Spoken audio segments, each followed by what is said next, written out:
Hey everybody, welcome to my review of Handmaid's Tale, season 5, episode 5, I believe it is, titled Fairy Tale. So we have June, Luke, and Mariah in a car. They're on their way to meet with the rebels. I'm gonna just call them the rebels, okay?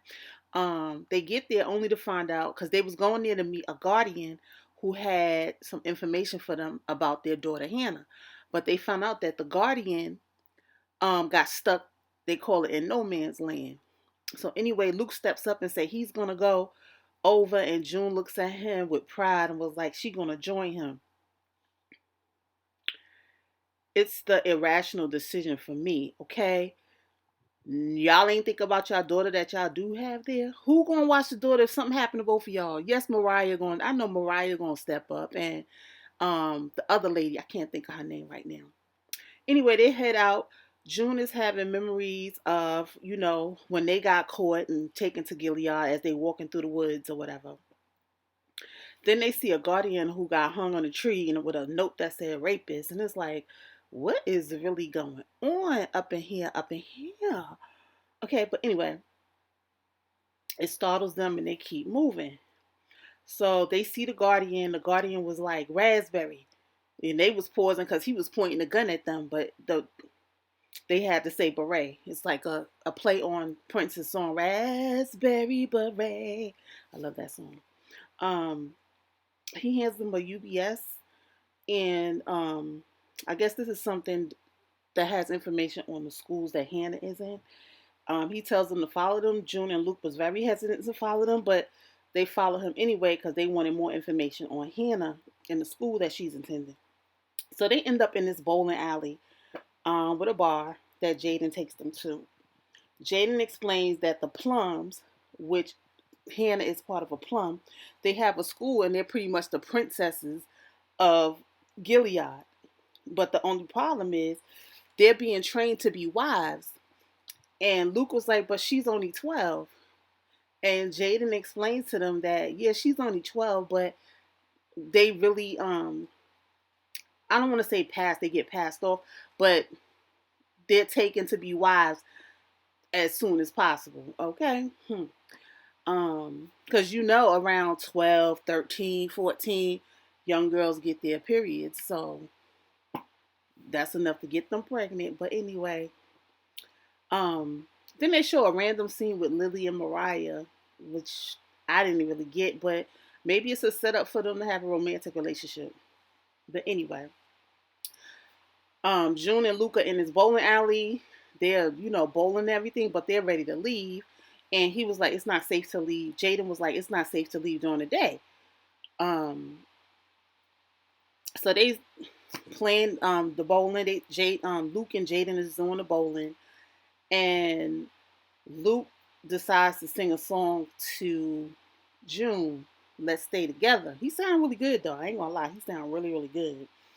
And I guess that was the fairy tale part of the show. Where they had a moment where they could just be in each other's arms without stress. So they asked Jaden about him growing up in Gilead, and he don't remember anything before Gilead. And Luke at each other. I guess they assuming that it would probably be the same for Hannah. But the fact that he's in Gilead and feels like shit ain't right, he working for the other team. You know what I mean? So it's a really sad situation. So anyway, it's nighttime comes. They decide to leave, and as they're walking through the woods, Jaden steps on a landmine. Like, goddamn, why he had to step on this landmine? You would think he would know where the landmine is at, but that's just my thought and opinion. But anyway, so they try to stay to help him, and then you can hear the other guardians close by. So Luke and June starts to run, and of course they get caught.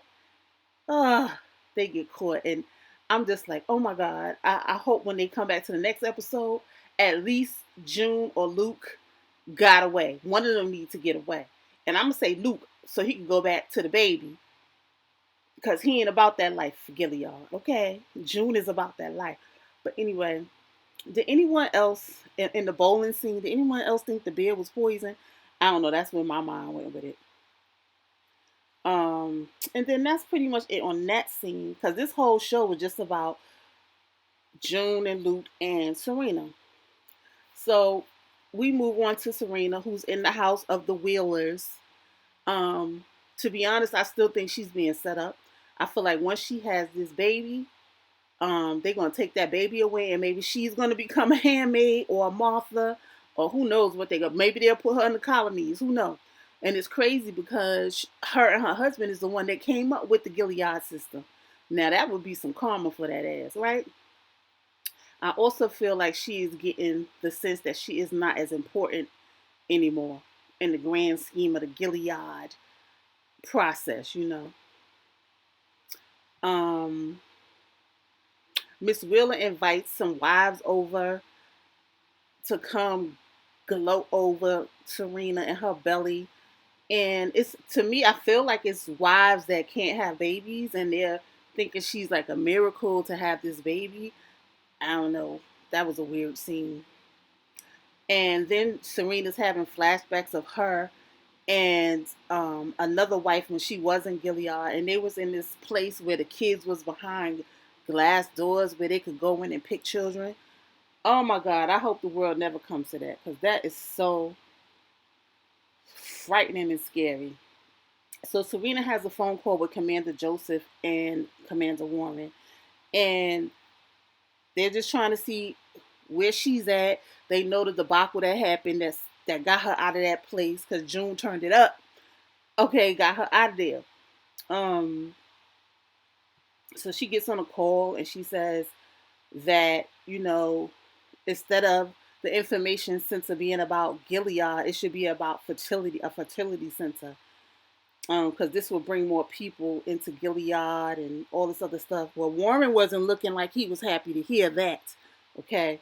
So after she gets off the call with them, she finally meets Mr. Wheeler. By the way, when she got to the house, she's never met Mr. Wheeler. Finally meet Mr. Wheeler. I guess the commanders told him to tell her that the infertility thing was a good idea. And she was like, well, that was my initiative. And she asked for a cell phone. He wouldn't give her a cell phone. She's looking for these freedoms that she ain't gonna get. And if you look at her face, like she's a good actress. If you look at her face and you can see, especially in the scene where she was with the wives, it was like she was elated for them doting over her, but she also had this look of sadness. It was weird.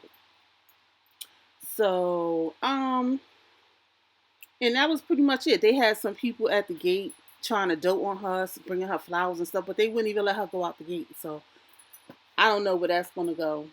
Um, Overall, I feel like um, let's go to Luke and June.